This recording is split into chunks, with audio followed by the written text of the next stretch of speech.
Well, you know what they say. The wicked flee when no man pursueth. You think we're wicked? Hey, what is up? So for this video, I wanted to discuss the storyline surrounding Jimmy and Kim attempting to undermine and character assassinate Howard Hamlin that we have seen take place over the course of the first 3 episodes of Season 6 of Better Call Saul.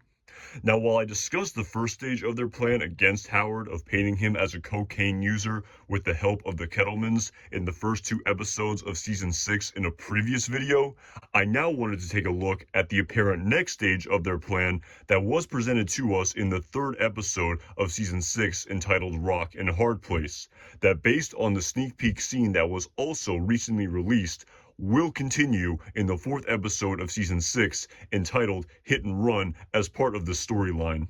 But first, going back to what was presented to us in the previous episode, during a scene back at Jimmy and Kim's apartment, we heard these 2 characters discuss the apparent next phase of their plan against Howard Hamlin, which appeared to initially involve finding a mint condition car of the exact make and model of Howard Hamlin's racing green Jaguar. However, following this, Kim then suggested instead of finding a different car, instead using the actual car belonging to Howard Hamlin as part of this plan. But Jimmy was of course initially hesitant to this based on all of the risks that could come with using Howard's actual car as part of this plan. However, following some introspection, Jimmy then comes up with a way that he thinks that Howard's actual car could be used as part of this currently unknown next stage of their plan through a quote-unquote valet scam, using Huel Babineau as the pickpocket as part of the scam in order to get the keys to Howard's car. So then, following this, the next continuation of the storyline then took place at the Fork Kitchen and Bar restaurant, a staple location in the plot of Better Call Saul, where Howard Hamlin handed over his Jaguar keys to the valet, who then proceeded to drive his car to a nearby parking lot. Then, following the valet running back to the restaurant, to the valet stand, he then bumps into Huel Babineau, who manages to pickpocket Howard Hamlin's car keys. Huel then uses what appears to be a locksmith stationed in a nearby van, who then proceeds to make a duplicate of the key for Howard's car. Of course, following the valet getting back to the valet stand and realizing that the keys to Howard's car are not in his pocket, he then runs back to the parking lot in order to attempt to retrieve the missing keys. During this very intense scene, which I definitely can't do justice describing, you just have to go back and watch it, Huel and this locksmith then managed to create a duplicate key of Howard Hamlin's car just in time and then leave the scene without a trace, while making it look as though the valet just happened to drop the keys on the ground right by Howard Hamlin's car, with him having no idea that he had just been pickpocketed as part of this scam. Then, following this, at the top level of the parking lot, in Jimmy's rental car, the brown Ford Taurus, Huel then shows Jimmy an electronic key attached to a remote control which can be used to lock and unlock Howard's Jaguar. Then, following the successful completion of this scam, Jimmy then returns home to show Kim the successful copy of the keys that were made to Howard Hamlin's car, thus completely revealing to us all of the information that was revealed to us in this episode about the currently unknown next stage of Jimmy and Kim's scam against Howard Hamlin. This is then where this sneak peek scene for episode 4 really comes into play here, where we hear Kim state some details that ensue in respect to the next stage of this plan that will occur in this episode. You ever feel like you're being followed? When I dropped Wendy off at the motel, she thought she was being watched by some undercover cops, but then when I drove away, that same car was behind me. Right after I spotted them, they disappeared.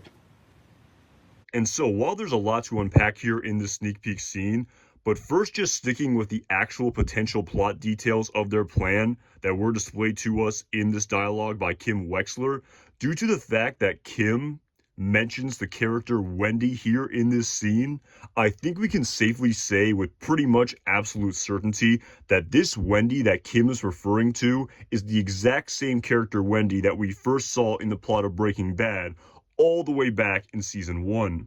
And so, following this revelation here by Kim in this scene, I now think that this sneak peek scene here is all but confirming the storyline that will ensue between all of these characters in the next episode, that interestingly has already seemingly also been leaked in some behind-the-scenes fan footage that was taken almost a year ago when Better Call Saul Season 6 was being filmed.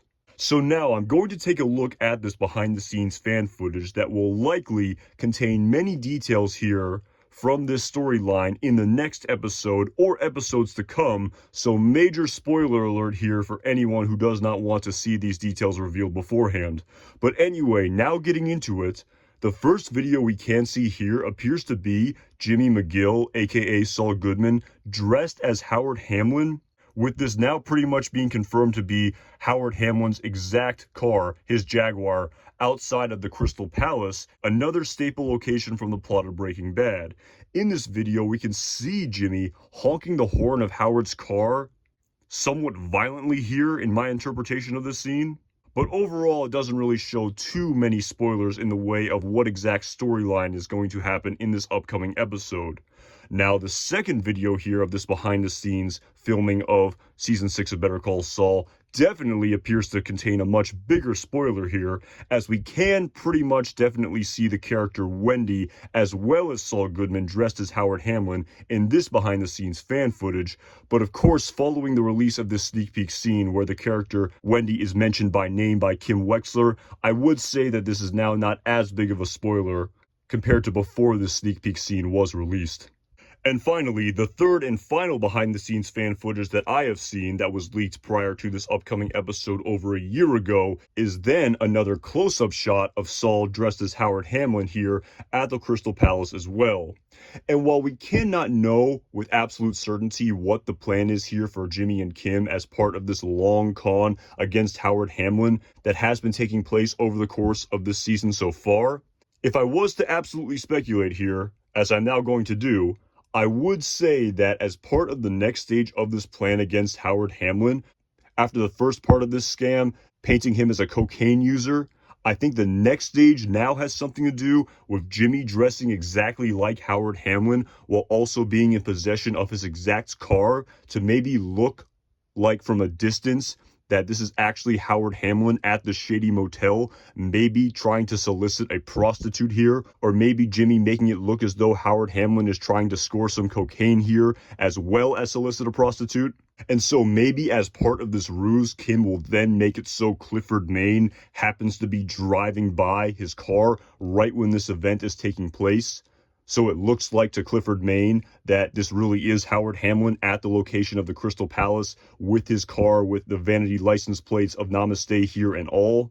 And of course, like I said, while I'm just speculating here, definitely with the benefit of having this behind the scenes fan footage as a guide to this storyline moving forward in Season 6 of Better Call Saul, it really seems like this scene that's being presented here is an attempt of Jimmy and Kim to further character assassinate Howard Hamlin of, like I said, not only making him be a cocaine user, but also someone who solicits prostitution as part of the overarching scam that Jimmy and Kim are planning against Howard Hamlin of making Clifford Maine want to speed up the settlement of the Sandpiper Crossing class action lawsuit in order for them to receive their share of the common fund much sooner than having this case drag on for years, with the thought process being Clifford Maine, the lead partner of Davis and Maine, will of course want to settle the Sandpiper Crossing case immediately due to his now found reservations about Howard Hamlin personally surrounding his stability and likely his character as the lead attorney of the law firm they are partnered with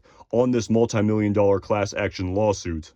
That being said, just as a quick side note here, while we of course can only speculate on the exact storyline that will ensue as part of this plot in the next episode, interestingly, if we go back to a Breaking Bad webisode that was released in 2010 prior to the release of Season 3 of Breaking Bad, there's actually one webisode entitled Wendy, which displays to us that Wendy was a client of Saul Goodman. And interestingly, in the entire universe of Breaking Bad, this is the only direct piece of dialogue that we have that states that Wendy was a client of Saul Goodman. Now, interestingly, I have discussed these webisodes that were released as sort of teasers prior to the release of Seasons 2, 3, and 4 of Better Call Saul.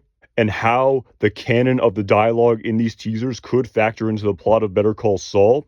And interestingly, if we take a listen to what Wendy says in this Better Call Saul webisode. So I was standing right over there, you know, and these cops come over and they tell me to get in. And I said, huh? And they're all like, you're under arrest. So I go down to the place, and I didn't call Saul or nothing. But he comes in and he got me out. And now I don't have to go to jail. I think I might owe him some money, but he said we'd like work it out. I do wonder if the creators will adhere to this dialogue specifically when crafting any storyline involving this character in season 6 of Better Call Saul. So whatever happens in this 4th episode and moving forward in season 6, I will definitely be curious to see how what Wendy says here in this episode compares to what we see displayed to us in season 6 of Better Call Saul. And so, while that pretty much sums up all the plot details here that have been outwardly displayed to us in respect to this storyline that have been either officially teased or leaked in the behind-the-scenes fan footage that I discussed here in this video, that being said, I now want to briefly discuss the overall sentiment here of where Jimmy and Kim stand heading into episode 4 of season 6, because as we can pretty much see here, on the surface so far, every single aspect of their scheme against Howard Hamlin seems to have gone exactly according to plan, more or less, with absolutely no hitches so far to speak of. But now, of course, going back to that sneak peek scene of Kim Wexler feeling like she was being followed, I do wonder if Hugh Babineau's dialogue in the previous episode when asking why Jimmy is doing all of this and risking so much. You're a lawyer. You make good money, right? Good days and bad, but yeah. Legit money, on the level.